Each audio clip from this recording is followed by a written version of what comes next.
morning, ladies and gentlemen, and welcome back to the 2015 Naval Academy Leadership Conference. I hope you all enjoyed General McChrystal's remarks last night as much as I did. They're pretty awesome. Just a reminder, please silence your cell phones and refrain from using them again today. Y'all were great with that yesterday, so thanks for your cooperation. At this time, I'd like to welcome the Commandant of Midshipmen to the stage, Captain William D. Byrne, Jr.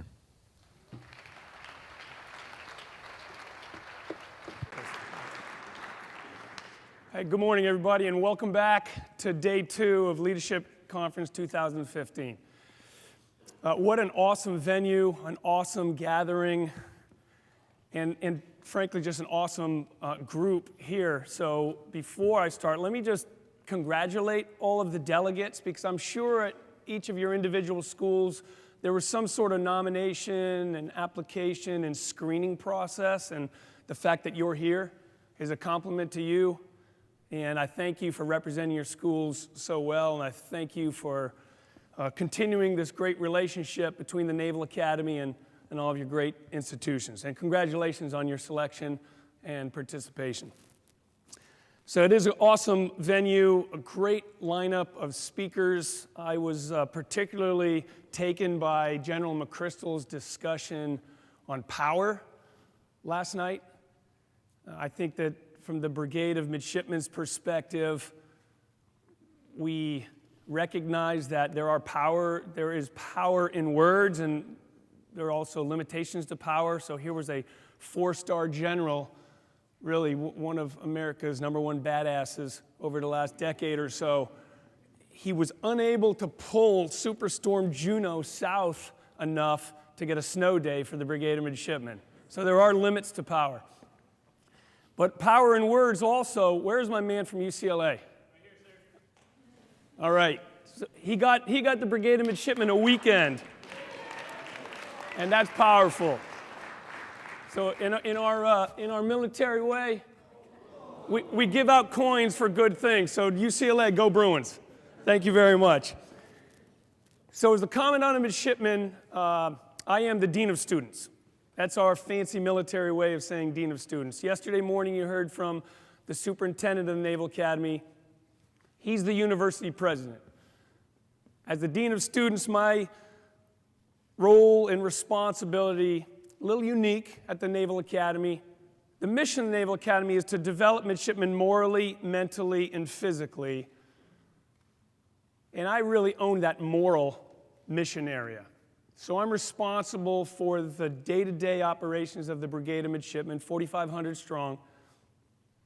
I'm responsible for their character development, their professional development, their well-being, their morale, their good order and discipline, and really overseeing that 47-month-long moral, mental, and physical development.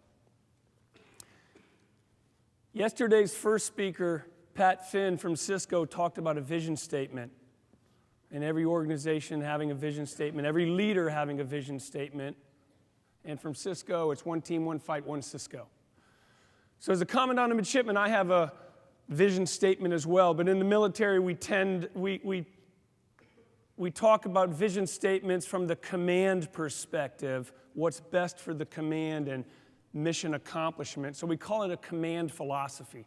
And I have a command philosophy that is exactly 2 words. And I learned long ago, keep it simple, keep it very simple. And whether I'm on board ship with my sailors, whether I'm at the Naval Academy with my midshipmen, my very simple command philosophy is be excellent. Be excellent. And I know that that's a little too simplistic for the sailors to take action on. I know it's a little too simplistic for midshipmen to take action on as well. So I break it down to 3 areas. Be excellent to yourself, be excellent to each other, and be excellent to this place. So be excellent to yourself. First and foremost, you have to be excellent to yourself. You have to be excellent to yourself physically. You have to eat right. You have to exercise regularly. You have to get the proper amount of rest. You have to do that which it takes to make sure you're healthy, emotionally, physically, spiritually, so that you get up the next morning and you're able to contribute to the team, to the command, to the mission. So first and foremost is be excellent to yourself. Be excellent to each other. I did not come up with that aspect of my command philosophy. I plagiarized it from people 2,000 years ago who said it a different way. Love your neighbor as yourself. Be good to your neighbor.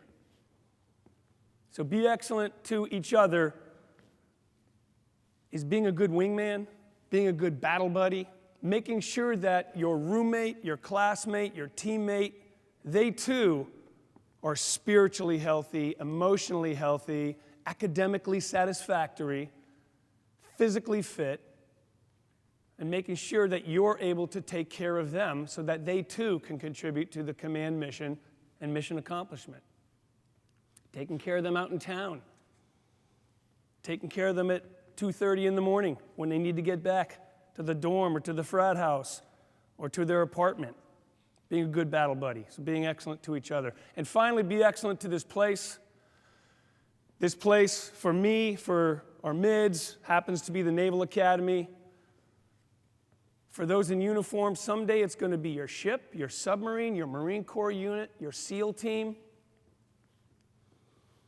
For those going out into industry, it's going to be your team, your laboratory, your office. If you're a teacher, it's your classroom. If you're a policeman, it's your precinct. If you're a fireman, it's your firehouse. And it is being excellent to that place and promoting that command climate, that positive environment,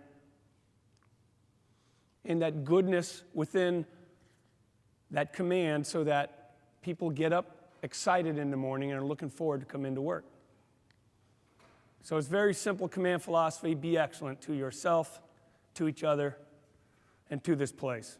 And so what's that got to do with the leadership conference and the theme of leading in an interconnected world? Well, you as a leader, as a developing leader, you are being watched 24/7, 365. And I'll tell you that as a developing leader 25 years ago, in the 20th century, not the 21st century, the difference was that I didn't have this, and you do.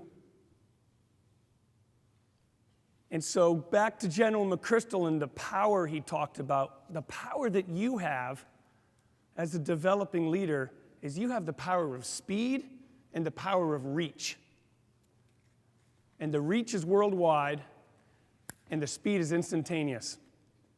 So you need to know that, you need to acknowledge that, and you need to embrace that with everything that you're doing, everything that you're saying, because everything you're doing and saying is being watched by somebody. And so I would encourage you to figure out what your personal vision statement is, what your personal command philosophy is, and to live it and breathe it every day. You're going to have to figure out how to communicate it.